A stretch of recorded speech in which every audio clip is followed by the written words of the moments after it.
And I'll be the MC of this event. It's a play reading. Welcome so much for the play reading. It's a third play reading. The plays were during, last year we had a playwriters competition by KITFT.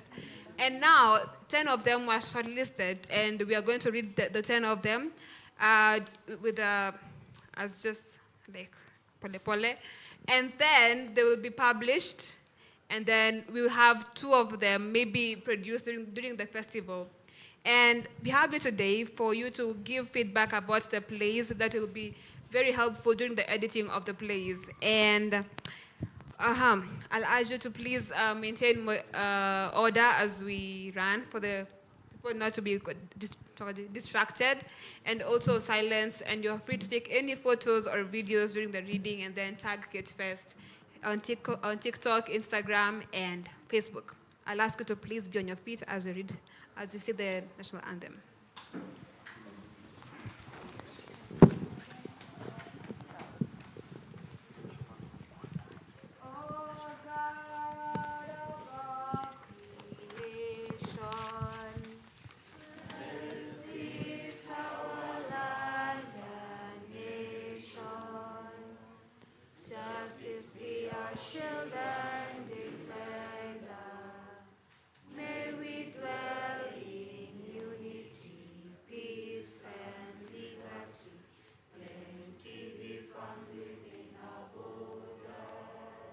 Please have your seats. And ladies and gentlemen, swept under the rug. You enjoy.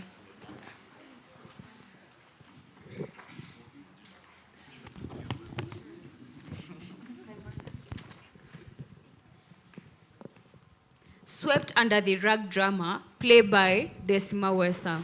Setting, Donald and Christy's vibrant home. It's Easter holiday, the family is having a gathering. Aunts and uncles and cousins all arrive one after the other. Julie and Ben are first to arrive. Christy is setting the table, greeting one another. Donald, huh? Long time no see. Hey, Christy. Hey, I see Kenyan time doesn't apply to you.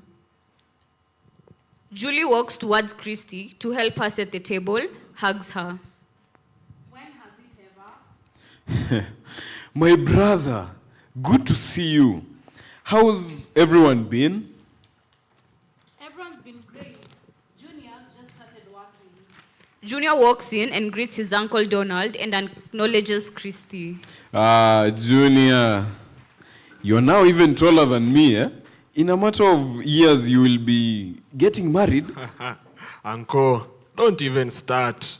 Mom keeps setting me up with her friends' daughters. What's wrong with that? I'm getting old. I need grandchildren. Don't you agree? That's what I keep trying to tell Daisy. But the minute I bring it up, it's like I've become the evil stepmother. Daisy walking in from her room. That's because you're trying to sell me off to the highest bidder.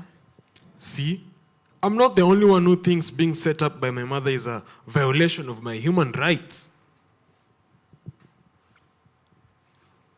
I see the whole gang is here. Kevin and Rebecca greets the men who are seated on the sofa, and Kevin, as he sits, waves to the ladies at the dining table as Rebecca makes her way to them. How's life, little brother? I haven't seen you and Bex together for a minute. Discreetly throwing a look at Rebecca, then schooling his expression and says jokingly, What do you have to say for yourself, darling?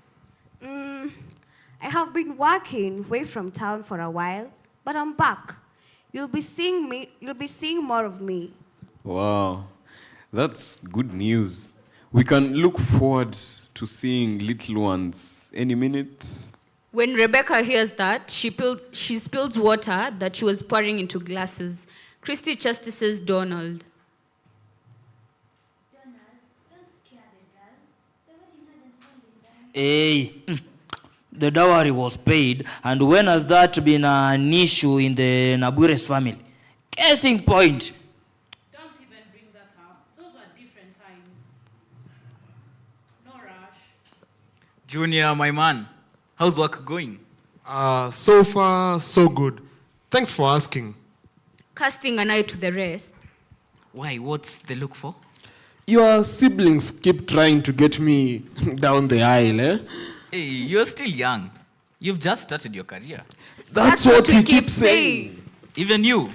Hey, surely Dawn. Our girl just graduated. And I want to avoid a situation like your conception. Don't start. What? What's wrong with Uncle's conception? The legendary Oops, baby. As Ruth, Amos, and Claire enter. What are we laughing about? You are just in time. We were reminiscing about the conception of our little brother. Ah, you mean our miracle baby? I am not a miracle baby. Back me up, Amos.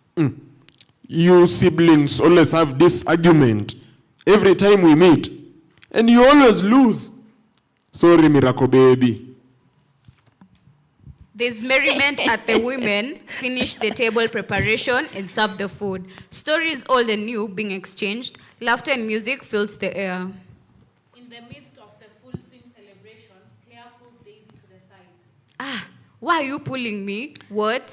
Can you first fix your face? But I have some tea for you. You should have started with that. Let me pull some chairs. Have you heard the story about Uncle? What story? Which uncle? Your beloved Uncle. Hey, Uncle Kevo. What about him? So, apparently, Uncle beats Auntie Bex. Huh? Uncle, the same one I know. The one who's always on my side. The one who took me to uni on my first day. Why? How? How do you know? Well, I had the same look you have when I had. Julius, caretaker wa ushago, aliniambia. They're close with Auntie. Does everyone know about this, or is it a secret? Uncle is hiding. My mom knows, and Auntie Christy knows. They were going to talk to him, but I don't know how that plan went. And the way they're acting as if nothing's wrong. But what are they to do?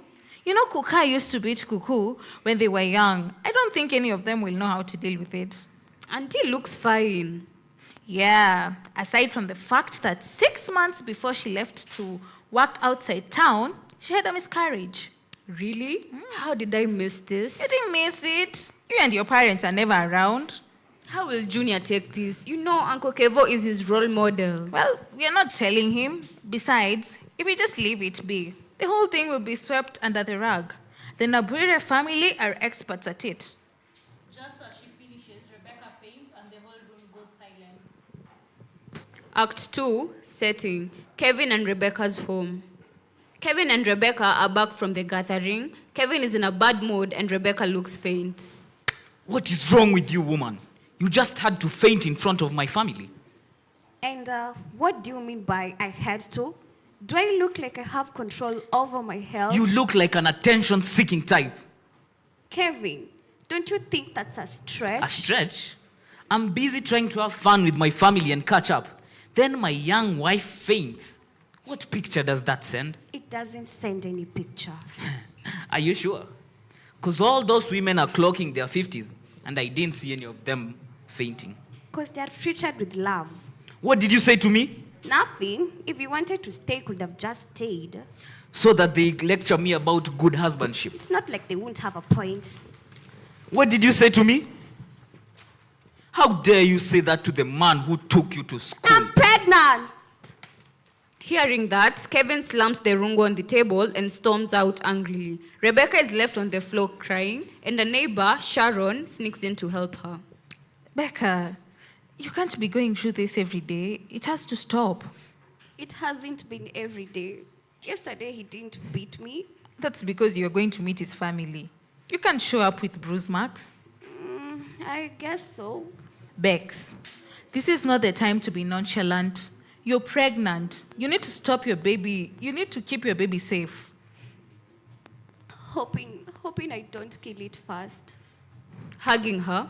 It's okay. This time we just need to make sure your nothing of a husband stays away from you. Setting, a bar. Kevin is seated with his friends, empty bottles filled on their table, drunk out of their mind. You know, honestly, I didn't think Bex will go with this guy. Eh? What is that supposed to mean?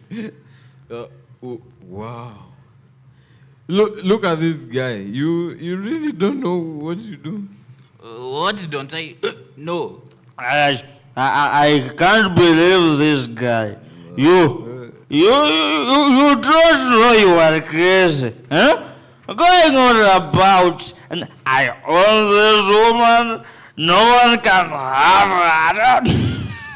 I am not crazy. I'm not crazy. Do you know how many times we've rescued a beaten girl from your hands, especially when you are this drunk? I do not like where this conversation is going. Me neither. Yeah. You guys are implying he beats his wife. Hey, we have all done weird things when we are drunk. we don't take those behaviors home to me. No. That is rich, yeah? Coming from you, yeah? Your sister keeps calling me to beg that I don't send you home when drunk. Don't send him home drunk. But honestly, Kev, I hope you're not doing that. Eh? I hope you're not doing that. Wait, if this is what you guys are going to keep talking about, then I am leaving. To hell with you. No. I'm not touching that with a 10-foot pole. Let him No. go. Let him go. No, I can't. Setting Kevin and Rebecca's bedroom. Kevin has just come home from work and Rebecca is folding clothes on the bed. I heard you went out today. What did you do? News travels fast in our neighborhood. Who knew? Enough with the smart remarks. Why did you go out? I went out to find work. Kevin stops whatever he was doing and stares at Rebecca while she avoids looking at him. Why would you need work? Of course, I need work. I can't just stay in the house doing nothing. Kwani, do you lack anything in this house? Don't I provide everything you need? And besides, you're pregnant. Or was that a lie? You provide me with what you think I need. If I ask for money, you complain I'm using your money for fun. And no matter the amount of lack of trust in our marriage, I'll never lie about my pregnancy. So what's the problem? Stay in the house, give birth, take care of the child. I will work. So, then why did you pay for me to finish my school? Was it not so that we can have 2 revenue streams? So we cannot worry about our family financial security? I paid for your school because your parents and I had an agreement. 2 revenue streams. You've got to be kidding me. I do not need a working wife. I need a housewife. Whatever plans is going through your head, my darling Rebecca, you better get them out. Rebecca moves away from him, turning her back to him, picks up some folded clothes to put in the cupboard. And what's so wrong with a working wife? All your brothers are married to brilliant working women, and they're fine. Just as she's finishing that statement, Kevin slams the clothes basket over her head and she falls down. What did I say about comparing me with my brothers? Kevin pulls his belt, starts brutally beating her. I told you I'll take care of you. You do not want to listen. What do you want to do while working? Do you want to leave me? He starts kicking her. You want to cheat on me. That is what you did last time. I told you I didn't cheat on you. Filled with anger, he starts kicking her belly. Then you come here saying nonsense. How sure am I that baby is even mine? Get this through your thick skull. Leaving me is not an option, and working won't happen. He crouches to her level, where she's lying prostrate, and kisses her forehead. No one is going to save you. Don't be fooled otherwise. Clean yourself up. You're bleeding through the carpet. And don't forget, I love you with all my strength. He straightens up, drops his belt, and storms out. Rebecca lays bleeding on the floor. After a few, Sharon knocks and enters when she sees Rebecca laying on the floor, bleeding. She runs to her, thinking she's dead. Bex, Bex! Oh, that crazy man has killed you. Stop screaming. My head hurts. We have to go to the hospital, Bex. You're bleeding. No, it's fine. I'm fine. And the baby? I couldn't protect it. It's all my fault. That is not your fault. You can't put that on yourself. I can. I provoked him. I shouldn't have, but I was tired of staying in this house day and night. I told him I wanted to work again. I really shouldn't have. There's no one in the world who can point fingers at you for wanting to work. Your husband, on the other hand, Sharon takes her phone out. What are you doing? reporting your crazy husband. I should have done this long ago. No, don't do that. Please, don't do that. I won't listen to you this time. Looking at her, something dawns at her. You got to be kidding me. Tell me it isn't what I'm thinking. What are you thinking? Are you mad? That man almost beat you to death. You lost your child, for goodness sake. Bex, whatever feelings you have for that man, it's not love. It's borderline Stockholm syndrome. Don't be like that. Are you even seeing yourself? I'm not going to be here when that man kills you. It's not going to happen. Okay, I'm going to get help. Of course. That's what a sane person will do. Okay, who are we thinking about? Which shelter? I'm going to try his family first. The same family you've been trying to talk to for the past 2 months. What of your family? Wouldn't they like to know how their precious daughter is doing? I don't want to scare my family. They think I'm doing well because he paid for my school, and besides, I think this time they'll take me seriously. Well, they better. Okay. Holding her. Let's get you cleaned up. Act 3. Setting. Kevin is seated in the living room of his house, sipping whiskey. He receives a call from his brother Ben. What's up, brother? Why the call? How are you doing? I am doing okay. Is everything fine with Julie and the junior? Everything is good. Ruth and I wanted to come and visit you this Saturday.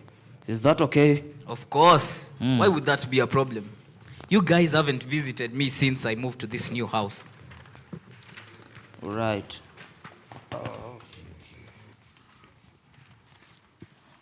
Well. Then, if you're not busy, then we will see you on Saturday. See you then. Rebecca! Yes, I'm here. How about you and I go somewhere today? Where? Just get dressed. You'll see when we get there. Setting. Doctor's office. Kevin and Rebecca enter, the doctor already seated. Kevin greets the doctor with a handshake. John, how are you? Are the kids doing well? They are doing great. How are your brothers? Hey, you know them. Thriving. Good to know. What brings you here today? Hope it's not anything serious. No, not really. Reaching his hand out to Rebecca. This is my wife, Rebecca. Just 3 days ago, she fell down the stairs at home and she incurred some injuries. I have been begging her to come to the hospital, and today she agreed. All the while, Rebecca is staring at Kevin as if he's grown a new head. Mrs. Nabwire, as much as you think a fall isn't serious, if you weren't badly hurt, it's always advised to seek medical help. So I'll send you to the lab to do some tests, and then we'll see. You see, I told you. Thank you, doctor. You can do the tests. I'll wait for you here. Is that okay, John? It's okay. You guys are my last patients today, so we can catch up. Rebecca leaves. Let's hope nothing serious is wrong. Agreed. They're busy catching up when the doctor spots a notification of Rebecca's test and his mood turns sour. Why? What's wrong? Did you know your wife was 8 weeks pregnant, Kevin? Really? That's great news. Why the bad expression? It seems like she lost the baby. We didn't know. Well, that makes sense for you to not know, but how could she not know? She must have missed her period, obviously. Let's wait for her to come back. Rebecca enters and Kevin, acting worried, goes to hug her and whispers. You better make an excuse on why you did not know you were pregnant. Before Rebecca could even comprehend, Kevin pulled her to her seat. It's unfortunate to share this news with you guys, but Rebecca, you've had a miscarriage. Knowing fully well how she lost the baby, starts to cry. I'm sorry to ask this, but didn't you know? Kevin squeezes her hand. Yes, I didn't know. Okay, well, didn't you miss your period? Doesn't that hint that maybe you should take a test? I usually have irregular periods. I just thought that the same thing may be happening. I see. Have you gotten checked? There might be a problem somewhere in your reproductive system. Really? Can you help us? Yeah, of course. No need to worry about that. Checking his computer. So aside from the miscarriage and bruising, everything else looks good. It's a green flag. I'll recommend you to a gynecologist. I know, Rebecca. She'll definitely help you. He notes something down and hands the note to Kevin. Thank you, John. I'll make sure we visit the doctor you've recommended. Kevin and Rebecca leave. Setting, Kevin and Rebecca's living room. Was that really necessary? Yes, it was. Thank you for your cooperation. By the way, Ben and Ruth are coming over this Saturday. You know what to do. Of course. And because you've been a great sport today, you and your little friend Sharon can help each other with the chores. Rebecca and Sharon are setting up and cleaning. Kevin comes from the bedroom. I can see you married a wonderful wife.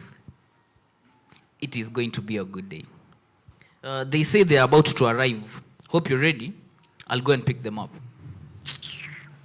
Oh, the wolf bastard in sheep's clothing. Shh. Don't say that. He might hear. That two-faced shell of a man. Sharon, listen. When they come, don't get angry at what they're saying. Please try to keep the peace. Why should I? If they're speaking crazy, it's only right to return the favor. Sharon, please. Okay, fine. But I have no control over what my face will do. Then, Kevin comes in with Ben and Ruth and they greet one another and take a seat on the sofa. Rebecca and Sharon are standing at the dining table. Welcome to my humble abode. Rebecca prepared some food. Let her serve it and bring it to you. Oh, no. Before that, I think there are things that we need to discuss. What things? Ruth gestures for Bex to come sit between her and Ben. Sharon remains standing. Bex, come sit. What's going on? Kev, we are concerned. Yes, we've heard some disturbing things from Bex, and we want to address it. What could you possibly have heard? Are you abusing your wife? What kind of bullcrap question is that? You know me. I would never. Crazy bastard.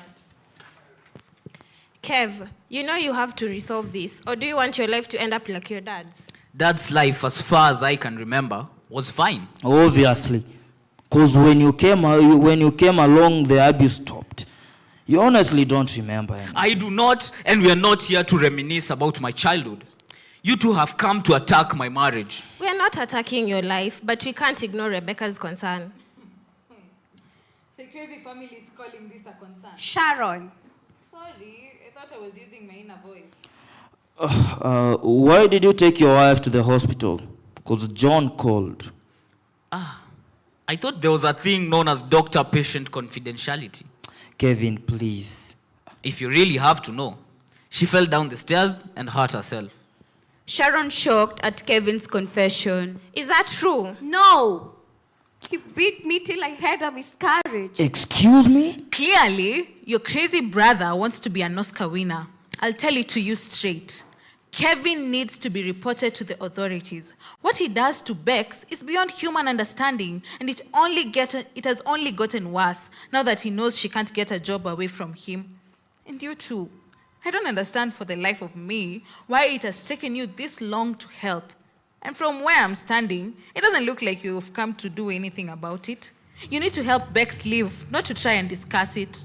Enraged, Kevin tries to jump at Sharon, but Ben stops him and holds him back, shouting, I dare you. Take her away and see what happens. Rebecca, you are not leaving. Kev.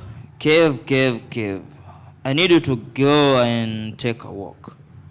Ben turns back to the women, addressing Sharon. I didn't quite catch your name. Sharon walks and settles back into the sofa. Sharon Jambi.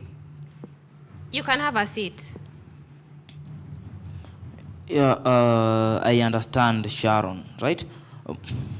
That you've been helping Rebecca in these times of trouble. You've understood correctly. And it's highly appreciated. But this is a family matter, and we'd appreciate if you'd let us talk privately, please. Privately?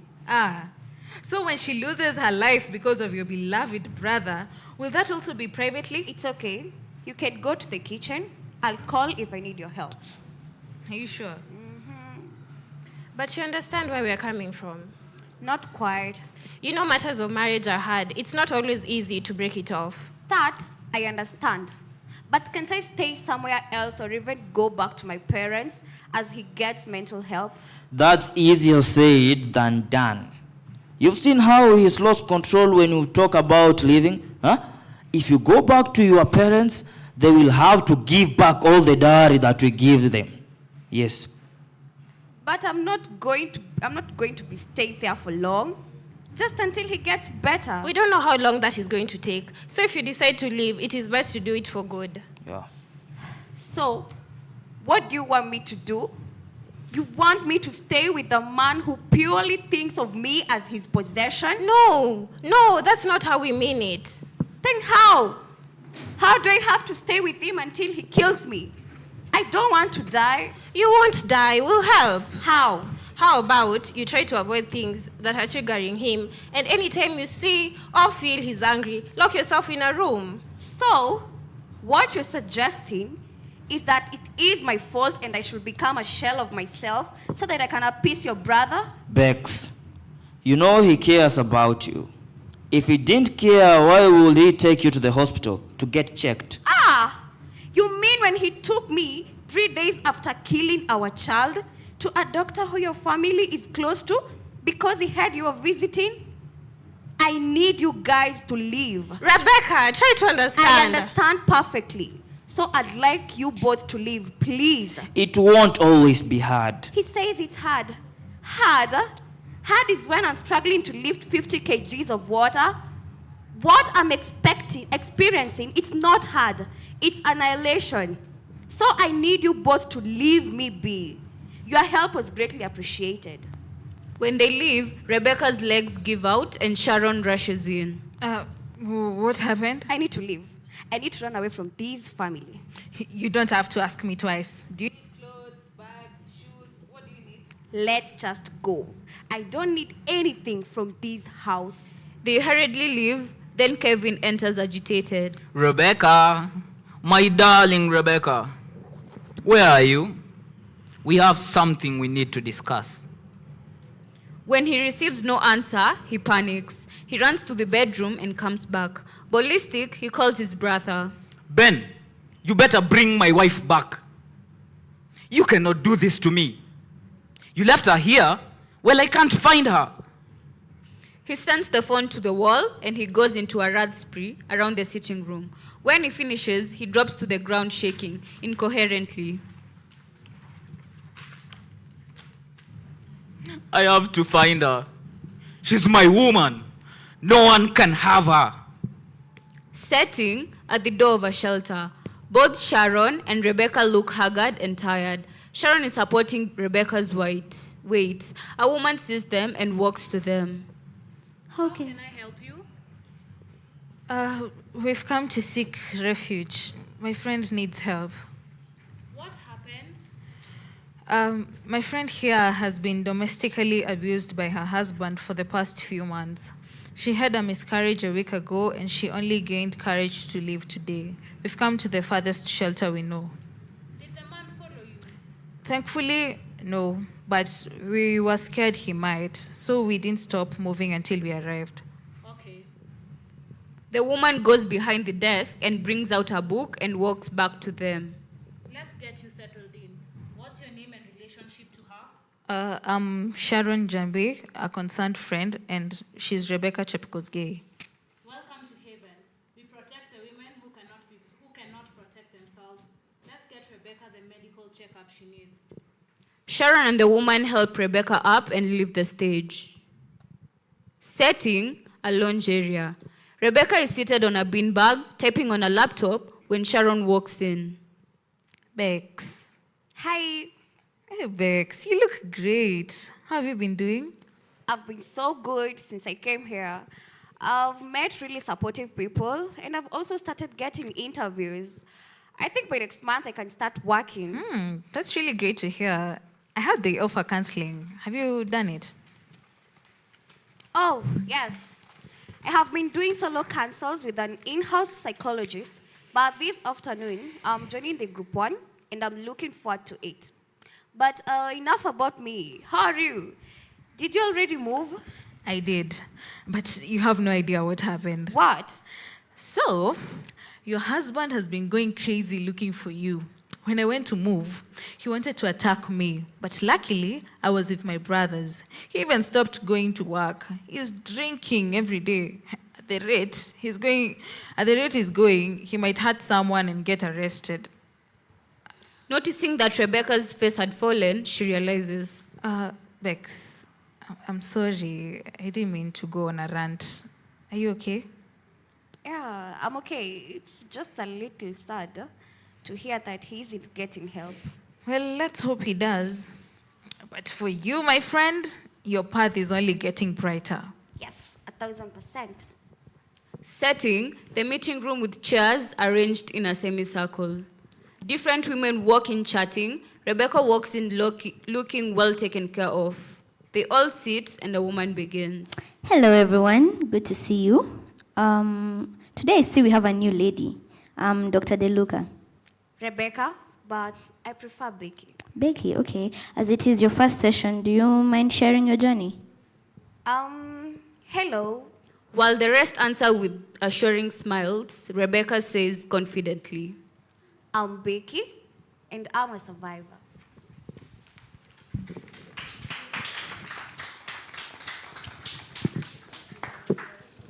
Thank you so much. Thank you. I'd like to recognize the readers and their names and who they are. Yeah. Hi, I'm Hazel Betty. I was reading Julie. Hi, I'm Rolene Minor. I was reading the stage reactions and I was also Daisy. Hi, my name is Masika Juju. I was doing Claire and Sharon. Hello, my name is Vanessa Jeptanui. I was reading Ruth. Hi, I'm Hortensia Werimo. I was reading Becky. Hi, I'm Angie. I was doing Christy and a woman in the help center. Hello, everyone. My name is Elvis. I was reading Donald, the friend from the club, and Dr. John. Hello, Frederick Mito. I was reading Ben and Friend 3 at the club. Hi, everyone. My name is Elvis. I was doing Junior, Amos, and Friend 1 at the club. Hello, my name is Wesley Odima, and I was Kevin. Okay, thank you. I'd like to recognize the sound team that is provided by Kenya Cultural Center and the media team led by Dave, and then there's Festus and there's James, and the producers of the whole reading, that is KITFT. And I'd like to recognize Hadassah, who's here, and the KITFT, and Fiona in absentia. And did you like the play? Yeah, thank you. Like we are honored to have the writer of the play among us, and I'd like to invite her to give us her what inspired her and what she hopes the audience takes away from the whole play. Thank you. Welcome, Decima Wesa. Good evening. I am the writer of the play. I'm Decima Wesa. What inspired this play is from a true story. It's shocking to hear that there's gender abuse in your family and everyone knows and no one is speaking out about it. So you're left wondering, these are grown-ups, you can't just, because when you're mtoto, you're a child, you can't just go up and say, and voice out your opinions that this is wrong. Because, well, in our culture, that's rude. So that sparked this script. So I hope it leads you to a place where even when you hear about such things in your family, you can help better than how the brothers helped, like let's discuss, and you can help the wife or the husband who's being beaten. Yes, thank you. Thank you so much, Decima. It was a very beautiful play. And let me ask, this is the part where you give your feedback of how you found the play, what you took away from it, and what you can improve on it, because it will be published later, and maybe your notes will help us do it better. Anyone with feedback? Notes? Even the readers, you can also give your feedback if you have any. Thank you so much. Like my English is not very well, but this what I see, I hope I not make somebody sad, yeah? Then, but there is some people who play, and there is some people who read. And I see who play. Then like, of course, this is my opinion, yeah? Then like this actor in red hat, yeah, like I don't remember the name. Like in my opinion, this is real playing, yeah. And this doctor, like this is, in my opinion, playing. Like this man who is the Batman in this playing, it's real playing, in my opinion. And like this woman in like what is the color? Pink color. And like this woman with like red hair. Yeah, this is like when I see like somebody play. Honestly, special this man in red hat. This is like really, in my opinion, like super. Yeah, this is like when, and he was the second person who was like play, yeah, in this, and it was like he start. Oh, we are in the theater, yeah. Then this is very nice, and this is what I wanted to say. Okay. Thank you so much. Thank you. Anyone else with feedback? Anything is welcome. Thank you. Hello, everyone.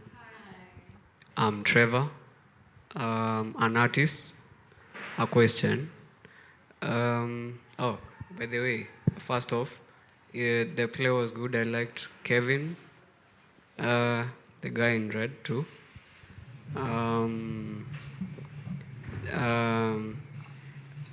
The rest, the play was captivating. Let me say that.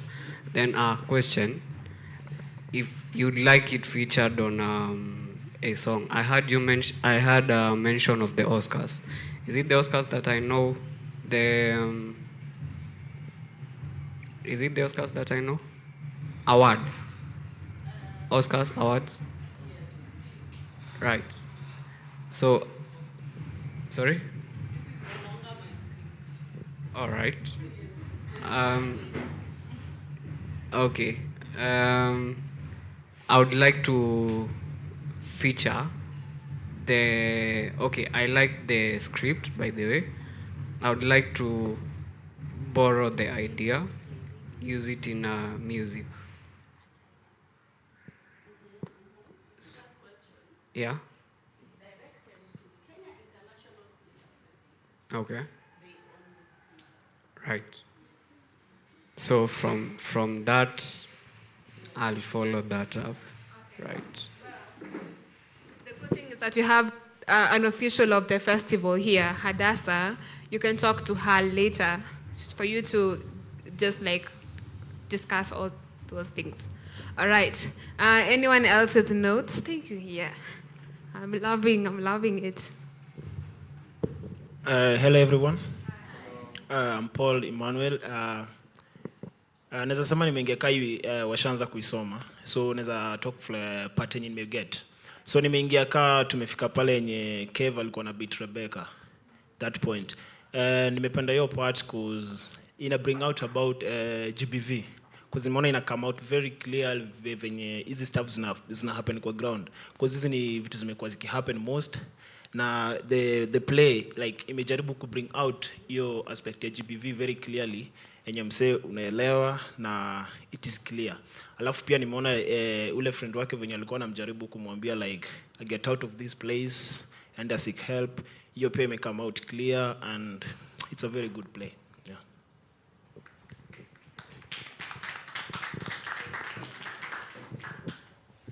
Thank you. Bear in mind this script will be published. Yeah. And staged later the year. Oh, thank you. Hi guys, my name is Angela. I really love your script.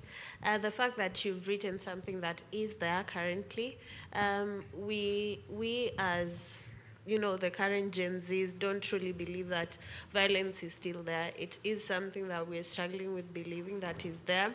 And the fact that you've written the fact that it transits from your parents to you without knowing, ama sometimes with knowing, is something that is nice. What will I change?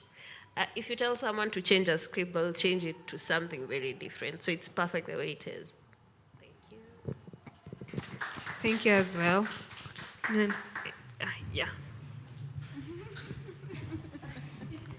Thank you. I have a question to the writer. Having read the script severally, I've got to understand that this violence, it's hereditary, right? It's not? Because I was trying to think of it this way. How comes Ben experienced it firsthand, then Donald experienced it firsthand, then Kevin, who never came across it in his life, is the one who's now trying to do it to the wife. What were you trying to insinuate as a writer? Oh, that's a scary question. GBV is not hereditary. It can happen to anyone. But Ben was coming from a place that I couldn't expect anyone to have it because they'd seen it. So him seeing his brother doing the same thing was what sparked, you want to be like dad, such things. It's not hereditary. Yes, sikuwa najaribu kusema ati ni hereditary because it can stem from anywhere. Yeah. Thank you. Another one.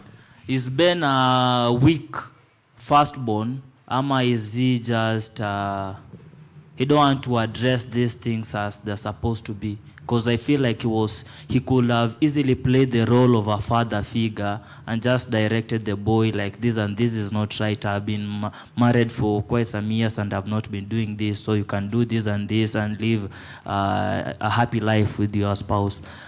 What were you trying to show us there? Is it a weak firstborn, ama you are just trying to show how sometimes family is nonchalant, they don't care about their siblings?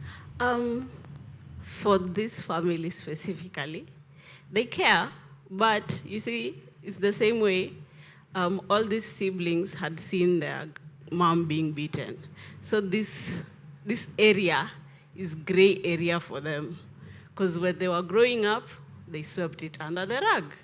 So he's expecting it to happen, this same nini. So he's trying to sweep it under the rug, but now he's met with a generation, his younger brother is really young from him, in a generation where like the friend is speaking out, like you can't sweep these things under the rug.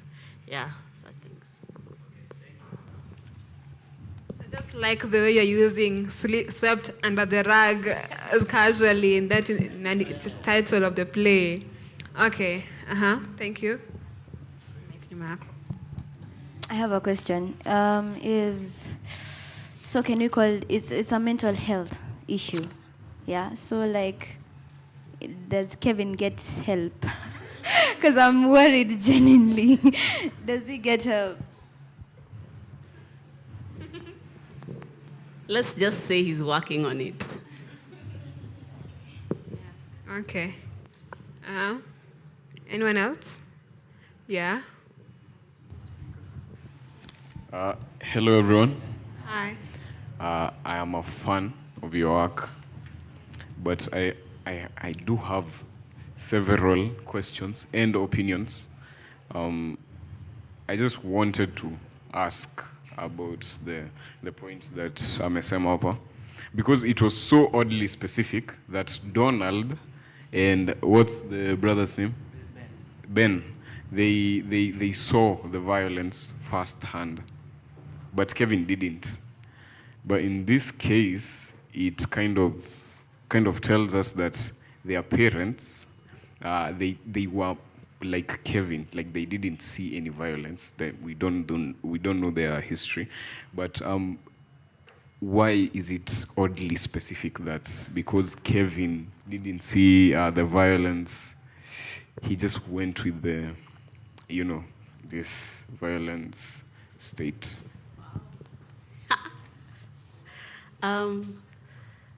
Truly, I don't know, because it's a very specific story to me of what you're speaking about and why it ended up, because people always assume if you've seen violence, you will put out violence. So that's what I was going for, even because they always say, huyo mwenye anachapa bibi yake, pia yeye mama yake alichapwa or baba yake alichapwa. But it's not so. Someone who can completely never experience can also do the same. It was just, yeah. Okay, thank you. And are you okay? Yes, me, I'm okay. I'm fantastic. Okay, Great. that's amazing. So the other thing I wanted to ask about is the masculine figure, how is being brought out, or how the story is being told. Because from the characters that I've read, I mean, they are trying to do their best, but they are not really trying. If you look at them deeply, especially the characters like the doctor, we see his vice by leaking the secrets, the confidentiality between his patients. He leaks it out. He's not supposed to do that. He supports, according to his dialogue, he supports Kevin, or rather answers to Kevin better than he does to, what's the wife's name? Yeah, Bex, yeah. So it's kind of, if you look at it in a positive way, it's kind of demeaning also because she's a woman. Okay, that's what I got, but why is the masculine figure being pictured in this style? Was it that bad? Was the experience that bad? Okay, the experience is not that bad, but it also stems from how you guys interpreted this, because there are points that I would never have, as if I was directing the thing, I would never have put it out like that. But, pia mimi, na men, great people, created by God, amazing. Okay, thank you. So finally, I would like to give you a comment on the harmony of your style of writing. The title, I love titles. And boy, was it something. Swept Under the Rug. I've seen a cameo, Ukundani, so it was a nice touch, and the harmony was really nice. I love your work. You just put this out. Thank you. Welcome. Okay. Thank you so much for the feedback. Now, no one else? Hey, Josh. I'm loving the discussion because I missed like the biggest part of the play. I got the final 2 scenes, and I liked what I had in the final 2 scenes. And also now from the discussion, I'm getting more. My questions would be one to Decima, and the other one to KITFT. Now that Decima, you do not own the play, as you're saying, KITFT owns the play, how open are you if someone worked on it and then you had a slightly different version of the same play? To KITFT, I know you've said that first you're going to, first the reading, then the publishing, then the staging. How about now, next we go to the staging, because I think when the play meets a director and a cast, it gets a different life. So can we go to the staging and then publish after the staging? Actually, I'm getting feedback from the studio nikiambiwa kwamba itakuwa staging kwanza alafu now the publishing. Yes. And then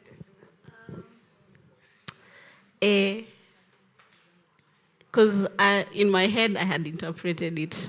If I told it at a director's point of view, I'd put too much of myself because it stems from truth. I would love anyone to direct, give, because what they've read, like her character, like Bex, like that's not the personality I saw with Bex. Like that's not who she is in my head. It was a different space. She brought her character out more, and I didn't write her as a character to be really powerful in the show. So I'm open to it. Mukiunda, kindly invite me. I just sit there and watch the magic happen. Yes. Definitely, we'll honor your work. Anyone else? Nada? Okay. Yeah, thanks. Okay, mine, first off, I love the story, but mine is somehow a critical issue or a comment or a suggestion. You see, from the character names, you used our tribal names, Kenyans. And for that, I think it's a very delicate issue when you're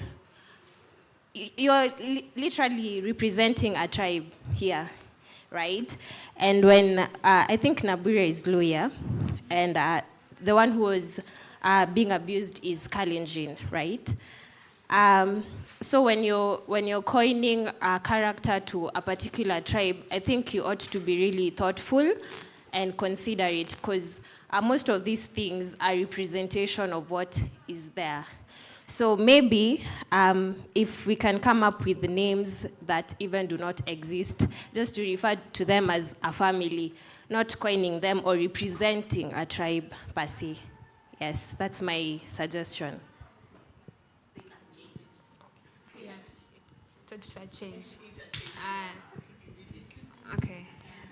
We're done with the comments, questions, and everything?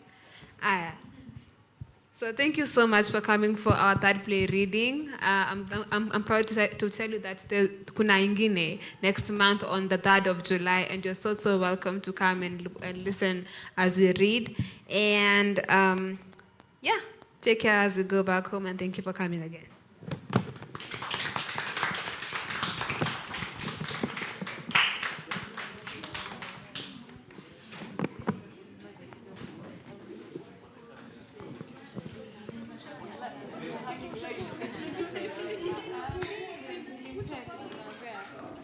Change.